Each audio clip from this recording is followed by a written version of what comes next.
comes straight out from the heart. And when, yeah, I mean, I wouldn't like if I had to choose if I got like a shit ton of money or if I could play gigs with not a single cent, I would take the gigs because that's just the best thing in life, pretty much. Yeah. Yeah. So for you, what kind of advice would you give bands that are starting out right now? Advice? I mean, just my advice would be to just keep doing what you do, because if you do that, you will eventually find your own sound, and you will sound like nobody else, pretty much. Or maybe you can combine things from great bands, like make it your own sound, but like combining the good elements from bigger bands and actually like stand out from the crowd. Because there are a lot of bands that do, like they try to do something like heavy music, for example, and then they realize that people are not maybe listening to it as much as they want, and then they try to go like maybe like more soft or more melodic or something like that only because they want people to listen to your music. Well, I say that's not cool, because you have to do what you want to do to actually produce your own sound in the long run, you know, because great things don't happen in like a few days. That's not possible. It takes years and years of practice and hard work to achieve your own sound. Yeah, like years ago when he had the record labels behind the band, they try to change the band sound and say, "Oh, you guys need to go. You're too heavy. You need to go lighter to make more money." You know.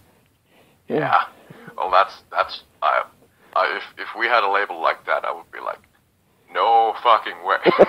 You guys got to become sellouts now. And yeah. I mean that wouldn't happen, because you just have to do your own thing. That's the main thing. Yeah. So, what do you think about social media?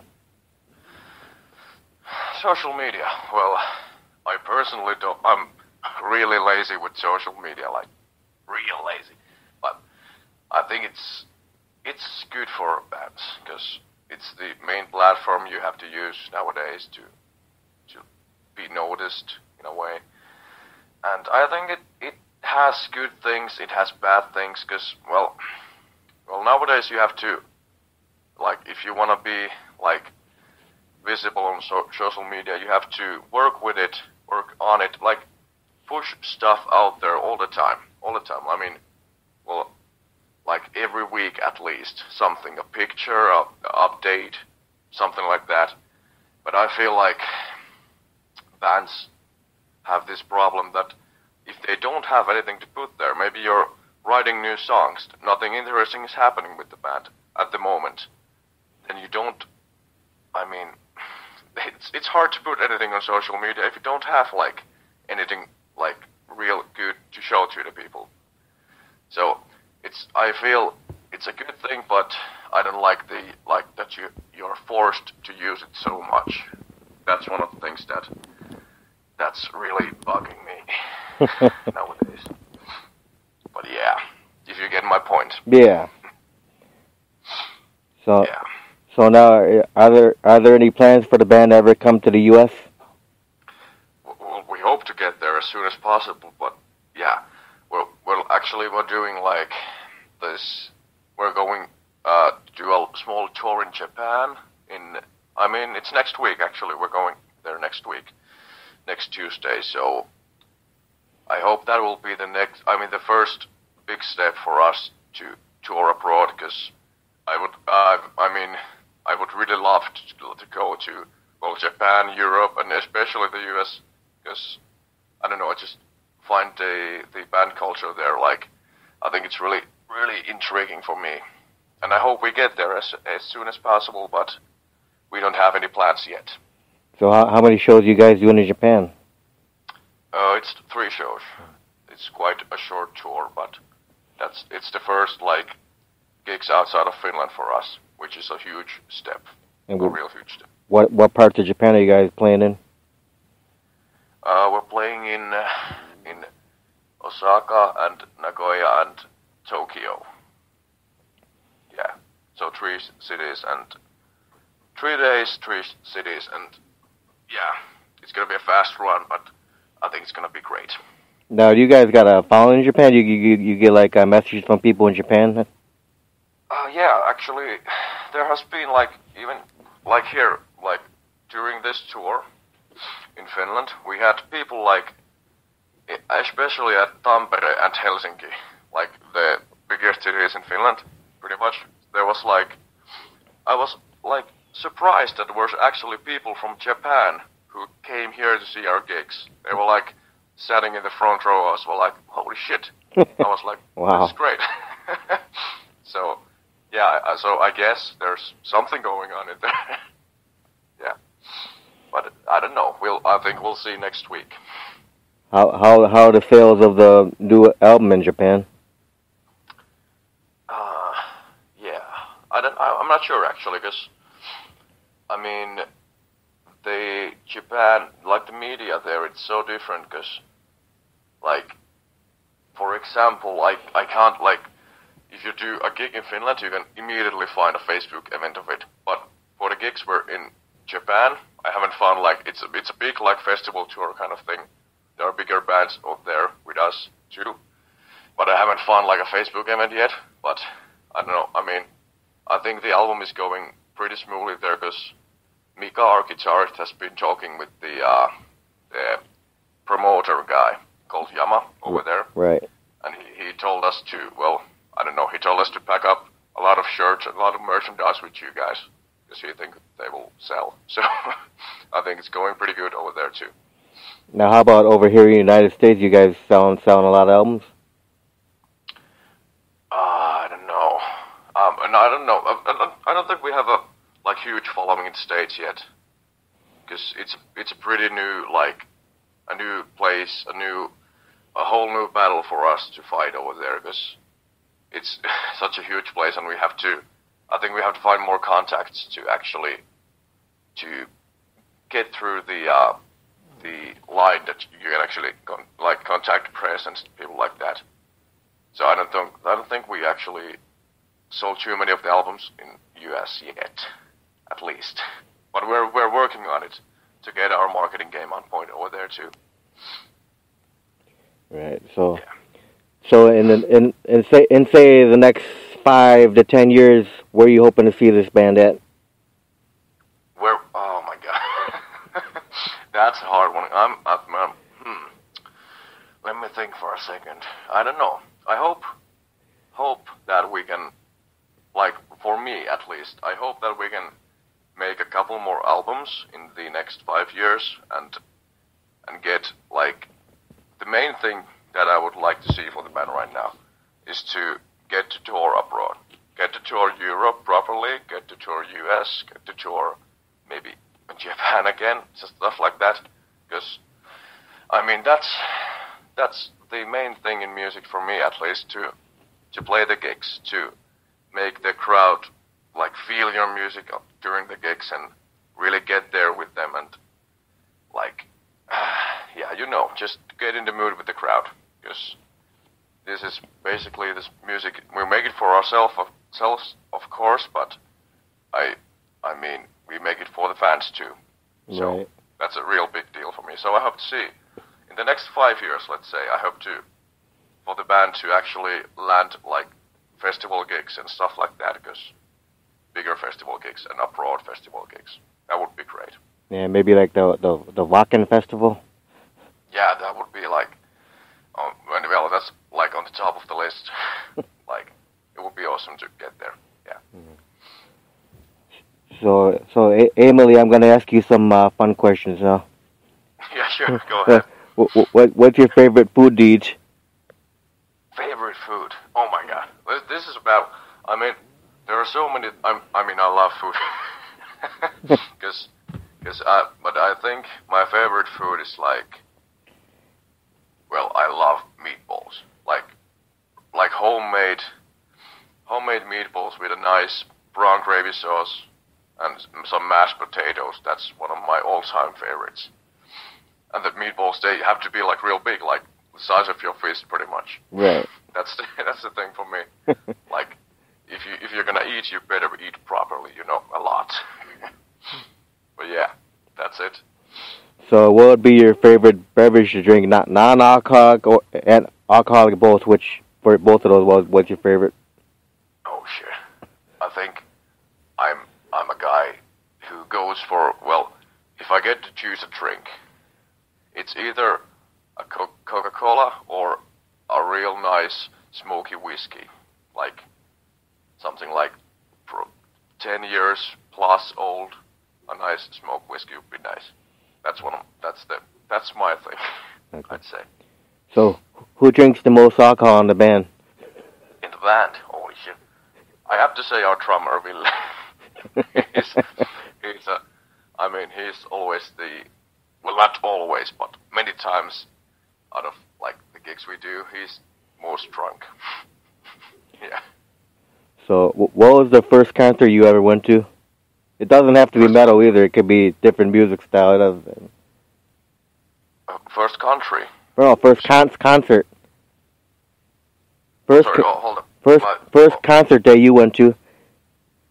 Yeah, concert. Yeah, sorry, my headphones are doing something.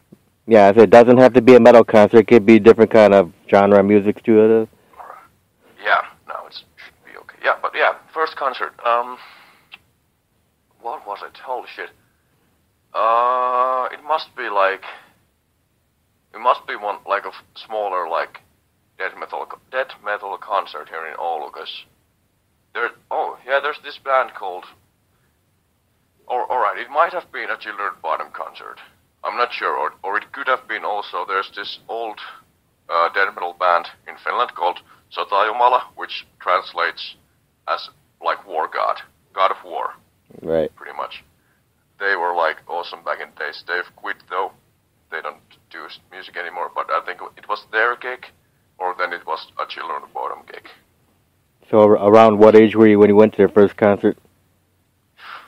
Oh yeah, I think it was maybe 13, 14. I was pretty young back then. Yeah, I think it was 13. So what would be your top favorite bands? Not right now. I mean, for your whole lifetime, top favorite bands. Top favorite bands. Okay, let's go with like top 3 maybe. Okay. Well, first of all, I would say the Polish death metal band Behemoth. That's one of my all-time favorites. I mean, I really liked them on album, but the thing that impressed me the most with them was that they put up such a great live show. I've seen them twice live. Once in Numerok, a festival in Finland, and once in their own club gig.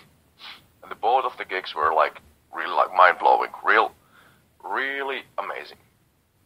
That's what got me really into them. And then the second band would be, I'd like to say, I really like Architects from UK. It's a bit of like more modern music, and I really like the singer. Like, he puts so much emotion into the songs that I really like to listen to his voice, and he's like the whole way he sings.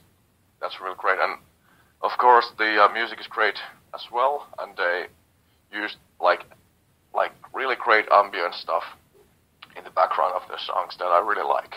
I really like to hear that. And I saw them live once too, and the live concert was amazing. It was at Tuska Open Air 2015. Yeah, and the third band would be, when I think I have to go with Thy Artist Murder from Australia. Because, here's the thing again, because I don't know if it's a vocalist thing that you really listen to the vocals a lot, but their vocalist, CJ McMahon, the guy has, like, the voice of his, like, I mean, when he screams to the mic, I swear that he can tear down, like, buildings or something, because he just brings so much power to his voice, like, I don't know, I have no idea how he does it, but it sounds so great, and I'm really more into the well, not more, but I'm really into the like deathcore, death metal mix in music, and I think these guys do it pretty well, pretty damn good. So what musical people inspire you? Inspire me? I mean, I just it could be really anyone, cause like if you do your work properly and real hard, I usually look up to you and try to like learn something from the people. But well, one of the guys is of course like Mika, our guitarist. He's just like he's so passionate with music, and the way he does things is like it's really an honor to be with him in the same band, because I mean he does things great. He does them like real, like effectively, real fast and stuff like that, and that's a thing to appreciate. And then, well, of course, there are like as a vocalist, I tend to the first thing I notice in the band is the vocals, and as I said, C.J. McMahon of Diana's Murder, he's like, if I could have that voice he has, it would be amazing. It inspires me to work on my voice like weekly, like many days a week. I'm thinking about new techniques and how could I produce a more powerful sound and stuff like that. Right. Yeah. So now, if people that are listening to the interview want to find out where you guys will be playing and all, what's the best way for them to find probably the Facebook page? Yeah, I mean, if they want to come see us play or listen to our music, I mean, our Facebook page is the main outlet for our things, and that's where you're gonna find almost everything we do. Of course, we have an Instagram page too. You can find it pretty easily if you type in more Subita, and that's the two main platforms for us to notify what we're doing and where we're going, and you know. Then if they want to hear your music and see your video, you got a YouTube channel. Yeah, true. There's just type in more Subita and you'll find the newest music videos, and I think there was even a set shot in Helsinki. If you want to see how we do live, like that's the way to go. Then you can find it on YouTube pretty easily. Now you guys don't have a website? Oh yeah, we do. It's moresubita.com, but it's mostly like there's links to our Facebook page, and maybe I actually have to check it too, because there's like links to our gigs, maybe links to our Facebook page, a little bio. You can buy our album from there. So moresubita.com. Go check it out if you feel like it. So you guys have an online merchandise store where they can buy T-shirts and all that stuff too? Well, we don't actually have it yet. We're working on it at the moment, and we're planning to. Yeah, we're working on it. I just can't say too much about that yet. But there's gonna be something, somewhere that you can buy our shirts online. And at the moment, you can just send a you can send a message to moresubita@gmail.com, or you can go to our Facebook page and just send us a message, and we will get you the shirt. We will send it to you ourselves at this point. So what do you guys currently have available? You got the CDs, shirts, you have any patches, stickers, stuff like that? We have CDs, we have shirts, we have patches, I think we have like different kind of shirts coming. They're coming still, not yet available, but yeah, that's all we have at the moment. But we're thinking of like getting new merchandise and trying out new things too. We've been talking about it, but it hasn't yet happened. But yeah, it's coming though. Now for the Into the Pitch Black album, are you guys planning on putting on vinyl? Vinyl, well, it has been requested a lot. Like many people are like, yeah, I'm just not gonna buy the CD. I'm gonna wait for the vinyl. And I mean, for me at least, I think it would be a great thing to do like a limited edition, like maybe 100 copies in vinyl. That would be great. But we have to ask our label, and we have to talk to them about that. Right. Because they're the ones printing our CDs and stuff like that. So we gotta ask them first. Yep. Yeah. So the next shows for you are the Japan ones, right? Yeah, Japan ones. Yeah, 3 gigs. So if anyone in Japan is listening, you could go see them in Japan. Yeah. So. Yeah, be sure to be there. Yeah. Well, Emily, I want to thank you very much for your time for this interview. Yeah, no problem, man. It was really great talking to you. Do you have any last words you want to say? Yeah, I actually do. Just for everybody listening, just remember to support your local bands. That's really important for them. That's really important for the future of music. Do that, and everything will be cool. Yeah. Awesome. Well, thanks again for your time, Emily. Yeah, thank you. Yeah, you have a great night. Yeah, you too, man. Yeah. Thanks for the interview. Oh, no problem. We'll do another one in the future. Yeah, sure thing. Yeah. But yeah, have a good night anyways. I think I'm gonna get back to work. All right, you take... All right. All right, but bye. yeah, hey, talk to you later, man. All right. You all of you guys have a great night. All right, bye.